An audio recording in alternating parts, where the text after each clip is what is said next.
All right, breaking, hear all about it. Kyle Rittenhouse has been added to a federal lawsuit by the man whose arm he shot during riots. Oh, that's right. We had long thought that Gaige had given up this silly lawsuit idea, but I guess we were wrong. I'm not sure which one is dumber, Gaige or that damn lawyer of his, Kimberly Motley. But Gaige, I'm seriously telling you, man, this is not going to work out well for you. If you take this stand, the defense attorneys for Kyle are going to shred you like no other. It's going to be horrible.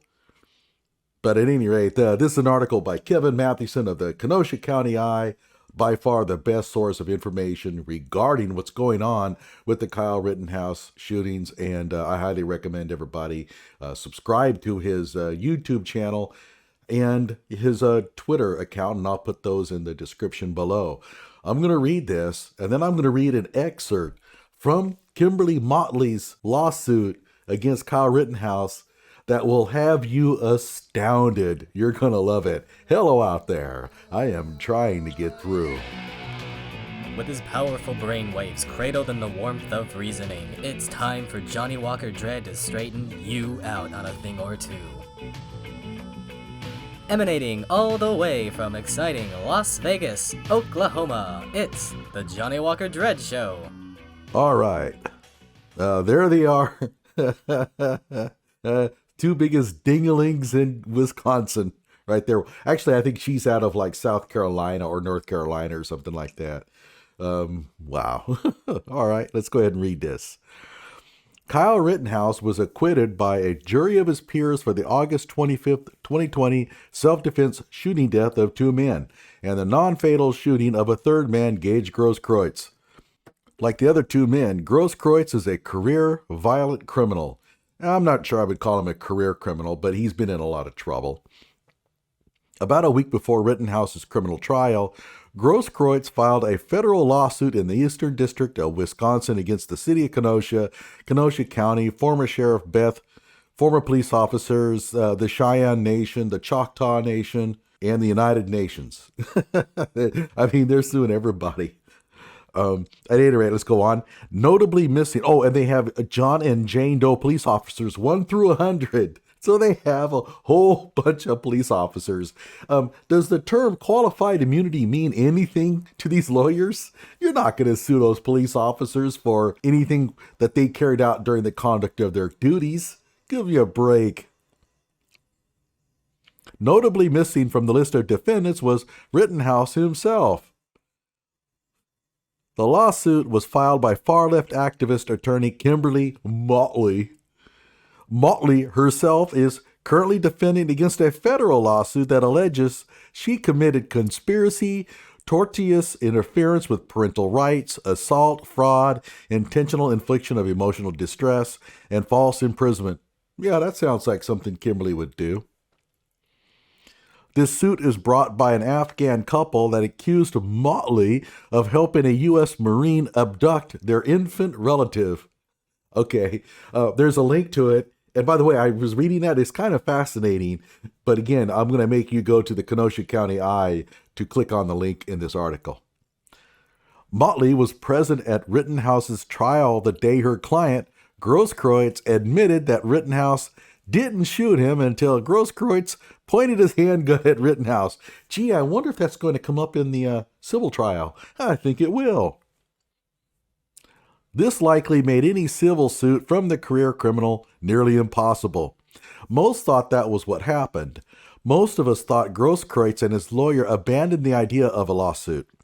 Almost 500 days later, the federal judge assigned to the case, Lynn Adelman, noticed the lawsuit had never been served on the defendants. A slight oversight, I guess. He issued an order on February 1st saying that he would be dismissing the lawsuit if Motley didn't have the documents served before February 22nd. Motley filed an amended federal lawsuit and added Rittenhouse last Thursday, February 14th. She is now scrambling to have all of the defendants served. All will be easy to serve with the exception of Rittenhouse. Motley can ask for more time, but a reasonable judge would deny the motion. Oh, and by the way, everyone, I was telling you, Get ready. We're going to read just a small excerpt from her amended lawsuit. She went in and fixed a lot of the errors that I pointed out in my earlier video when I read her absolutely horrendous filing. That was about a year ago or so. So she's gone on. I guess you might have watched my video and realized, oh, I made a lot of stupid mistakes. But that's okay, because this is Kimberly Motley. Never underestimate her ability to screw something up. Watch this. Now, this is from the lawsuit. And she's talking about a protester, a black man. This is Jump Kick Man. And I already covered his story in another video. But listen to what she has to say about it. Oh, this is excellent. One protester, a black man who had watched defendant Rittenhouse kill Mr. Rosenbaum, chased Rittenhouse in an effort to protect others from the violence he had just watched at the hands of Rittenhouse. This individual did not have a weapon. This individual did not reach for defendant Rittenhouse. His hands were in his pocket. I guess she meant to say pockets. A little proofreading there might have helped there, Kimberly. Now get this. Instead, he tried to kick Mr. Rittenhouse's weapon out of his hands. Yeah, that's far more effective than just simply grabbing for the weapon.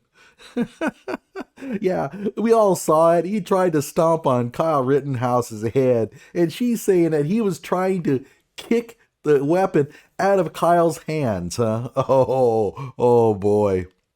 Defendant Rittenhouse tried to kill this man without any possible basis for believing that his life was in danger. When your own client was on the stands and said that his life was in danger. Having seen this intent to kill with his own eyes, Anthony Huber tried to disarm defendant Rittenhouse. Mr. Huber had heard that Rittenhouse had already killed and watched him shoot at an unarmed person. So, Mr. Huber clearly understood that this was a violent individual. Defendant Rittenhouse then shot Mr. Huber in the chest, killing him instantly. Plaintiff Gaige Grosskreutz watched all that happen. He approached with his hands in the air to try to ease the situation and stop the killing. Defendant Rittenhouse instead shot Mr. Grosskreutz in the bicep, leaving a gaping wound and no mention of the gun. There's no mention of the gun here. I mean, what the hell? It's going to come to trial, Kimberly. They're going to bring this up. You can't hide this. So we'll just skip down here.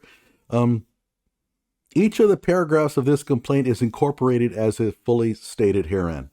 In the manner described in this complaint, defendant committed unlawful conduct as a result of which defendant Kyle Rittenhouse shot Gaige Grosskreutz.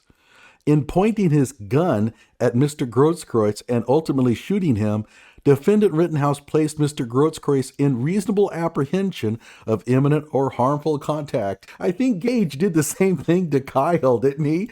Oh, I'm sorry. Gaige, we didn't have a gun, right? Oh, geez. You have to be kidding me. Defendant Rittenhouse intended to place Mr. Grosskreutz in apprehension of imminent and harmful contact.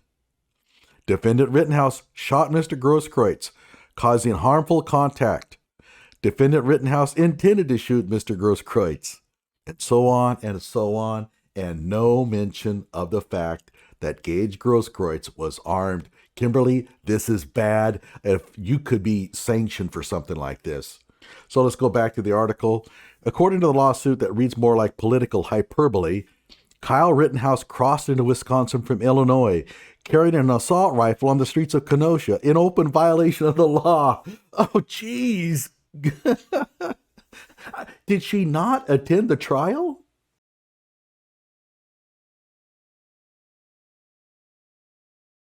The lawsuit also falsely asserts that police deputized Rittenhouse and other armed citizens. I pointed this thing out in my earlier video.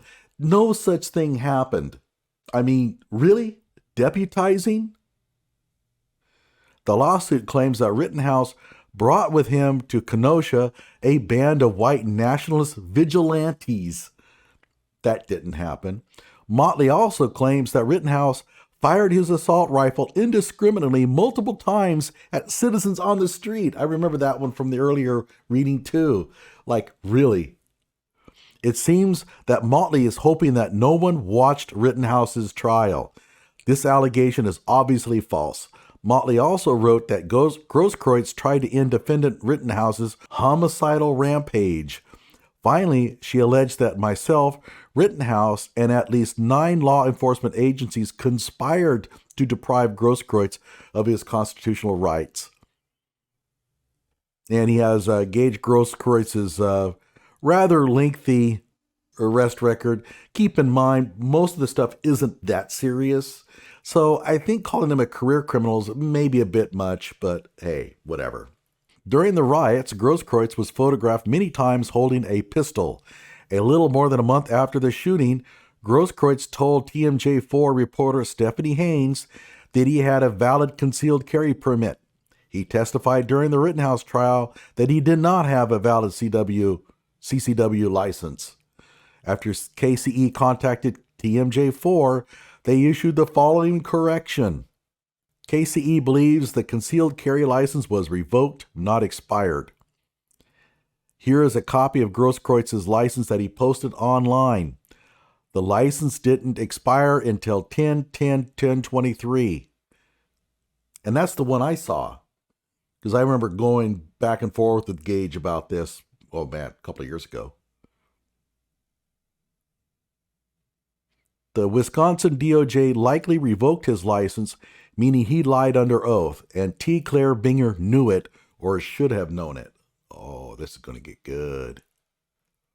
Simply put, Grosskreutz committed perhaps several crimes on August 25th, 2020, but was never charged by Progressive District Attorney Michael Gravely. Okay, I'm going to let you guys read the rest of this because if I read it, there's no reason for you guys to go to the actual website, and I want you to go there because he's got a really cool newspaper. So like my video, subscribe to my channel.